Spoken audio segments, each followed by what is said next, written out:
Muito bem, pessoal, continuando aqui o nosso estudo de matemática, nós vamos continuar estudando aí os conjuntos numéricos. Nós vamos estudar o conjunto dos números irracionais, que tem ali como representação uma espécie de i. Então nós vimos que existem aí números infinitos, aí, números racionais, ok? Que podem ser escritos aí na forma de fração, como nós estudamos na aula passada, com numerador e denominador inteiros, certo? Ao representar aí a forma decimal, o número racional ele pode ser um decimal exato ou uma dízima periódica. Existem, entretanto, aí, números cuja representação decimal é infinita, mas não periódica.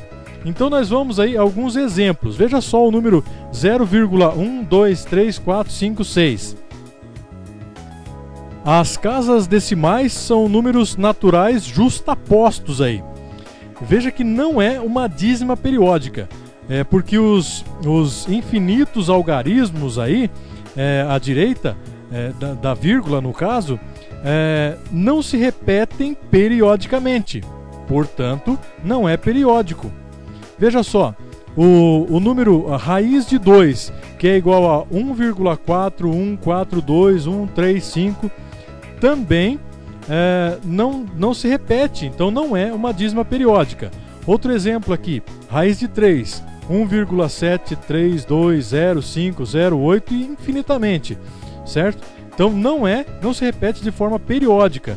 E também aqui, olha, o Euler, que é uma representação aí de um número que nós temos na matemática, então ele corresponde a 2,7182818 e assim por diante. Um número bem conhecido aqui, o valor de π, 3,141592 e assim por diante. Nós temos aí quase que infinito o valor do π, certo? Porque não esqueça que o π é a divisão do perímetro da circunferência pelo seu raio. Então, se você fizer isso, você vai ter esse número aí, certo? Então, veja, um número que a representação decimal é infinita, não é periódica, então é chamado de número irracional.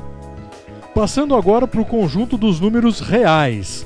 Veja só, então veja, o conjunto dos números reais aí é formado por números racionais, pelos números irracionais, e a representação dele é esse R aí. Veja só, então nós temos aqui o R, ou os números reais, é o conjunto dos números racionais em união com os números irracionais. Então veja só, se o número real é racional, ele não é irracional. Então vamos ver aqui nesse gráfico, nessa figura que nós temos aqui. E se o número real é racional, ele não é racional. Então veja aqui, ó. Então veja, os números racionais em intersecção com os números irracionais, o conjunto é vazio. Então veja aqui, que nós temos ali os números reais. De um lado nós temos os números racionais e do outro nós temos os números irracionais. Os números racionais, lembrando que 2 sobre 3, menos 4, menos 0,16, 0,3 são as frações e os números decimais ali representados nesse caso, e os números irracionais, aqueles números que não representam dízimas periódicas, como raiz de 2, raiz de 3, o π, o número de Euler, enfim. Então, nós já vimos que os números naturais estão contidos nos inteiros, que estão contidos nos números racionais. E em consequência disso, os números naturais, os números inteiros, os números racionais e os irracionais são subconjunto dos números reais. Olha só a representação que nós temos aqui, daquilo que nós comentamos agora. Os números naturais, os números inteiros e os números racionais, eles fazem parte de uma sequência. E os números inteiros, todos eles fazem parte dos números reais. Agora o subconjunto dos números reais aí mais importantes. Então veja só. O conjunto dos números reais não nulos. Então veja, o R com o asterisco significa que o x pertence a reais tal que x seja diferente de zero, ou seja, não nulo. Aqui nós temos agora os números reais não negativos. Veja só, reais não negativos com um maisinho ali embaixo seria o x, que representa um número, pertence aos reais tal que x seja maior ou igual a zero. O conjunto dos números reais positivos. Então veja só, agora só números positivos. Então o R com um asterisco e um maisinho ali embaixo é igual a x, que corresponde a qualquer número, pertence aos reais, tal que x seja maior que zero. Certo? Então não pode ser o número zero.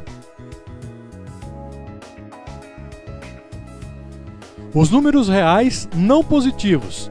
Veja aqui, o R e um menos ali embaixo. Compreende o quê? X pertence aos reais, tal que x seja menor ou igual a zero. Aqui nós colocamos o zero como fazendo parte desses números reais não positivos. Mas os números reais negativos, compreende ali o R com asterisco e um menos, é igual ao x que pertence aos reais, tal que x seja menor que zero. Exercícios aí, pessoal. Coloque em ordem crescente os números reais. Então nós temos aqui uma sequência de números, você vai ter que colocar em ordem crescente todos esses números aqui, ok? Exercício número 2. Calcule 6 dividido por 0,6, 5 onzeavos dividido por 6,25 e aqui nós temos 4 cálculos aqui que nós temos que fazer, ok?